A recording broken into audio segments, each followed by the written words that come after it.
A factory doesn't get built in 24 hours. So what you're doing is you built this thing when President Biden was in office. He lasted, what, half of a Scaramucci? Look, better than Vivek Ramaswamy, who got forced out of Doge. The other supposed leader, it was Elon Musk and Vivek. Vivek got pushed out. But McGinley at least lasted 2 days or 3 days, and then he left. He quit. He resigned. He left. And he said, I'll make some announcements about what I'm doing in the private sector soon. Did you know that Trump's White House turnover rate is higher than a fast food joint? It's true. His staff are leaving faster than you can say, you're fired.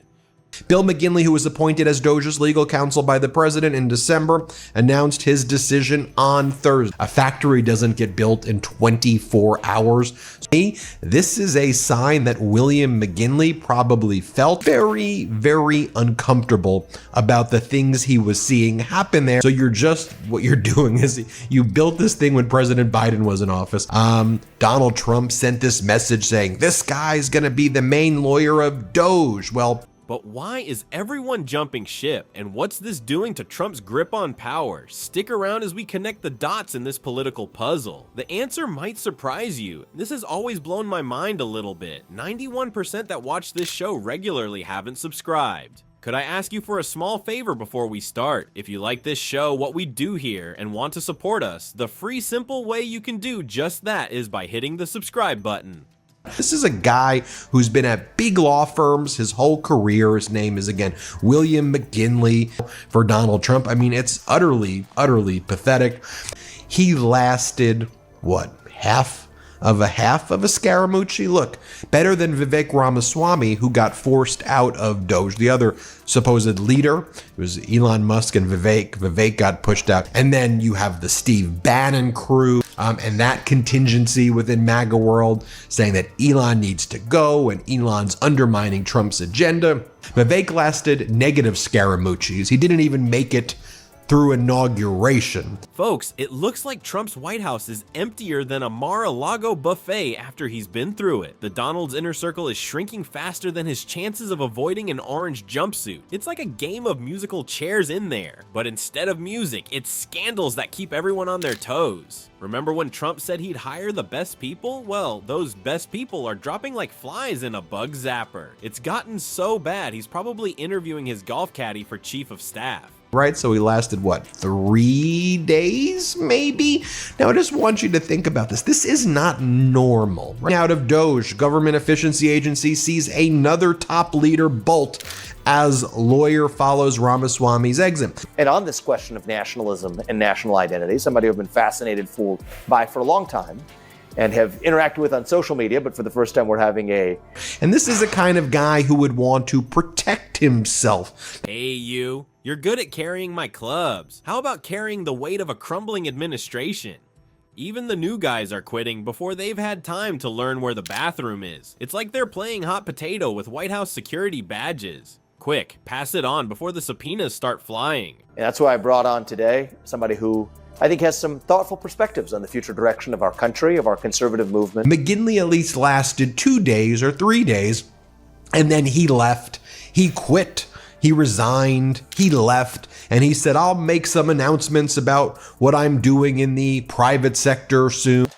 Imagine if President Biden appointed somebody to an agency or a cabinet position. I get Doge is not really an agency, although Donald Trump's trying to rebrand some existing digital administrative. Trump's staff turnover rate is higher than a fast food joint during prom season. You know it's bad when the help wanted sign at 1600 Pennsylvania Avenue is more permanent than most of the staff. The revolving door at the White House is spinning so fast it could power half of DC. But here's the kicker. As Trump's team shrinks, his legal troubles are piling up faster than his empty McDonald's wrappers. It's like he's playing whack-a-mole with lawsuits, but the moles are winning. Every time he swats one away, 2 more pop up. At this rate, he'll need a full-time mole whacker. Oh wait, that was Rudy Giuliani's job, wasn't it? Speaking of Rudy, even Trump's most loyal lapdogs are starting to look for new masters. It's like rats fleeing a sinking ship, but the ship is orange and keeps tweeting about witch hunts. Trump's probably scrolling through his contacts like, Et tu, Michael Cohen? Et tu, John Bolton? The Donald's isolation is turning the White House into a one-man show. It's The Apprentice White House Edition, where Trump keeps firing everyone until he's the only one left. But who's going to tell him you're fired when the time comes? Well, folks, it looks like Trump's legal troubles are piling up faster than his Big Mac wrappers. Our favorite orange-tinted tycoon is facing more lawsuits than a slip-and-fall lawyer at an ice rink. But hey, who needs a legal team when you've got tiny hands to swat away all those pesky indictments, right?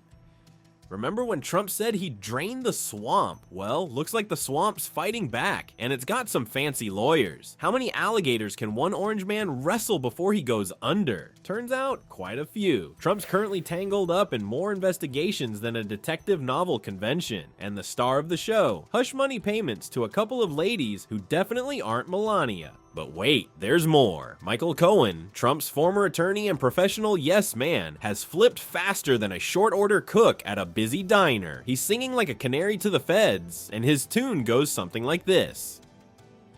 Trump knew the hush money was wrong, but he did it anyway.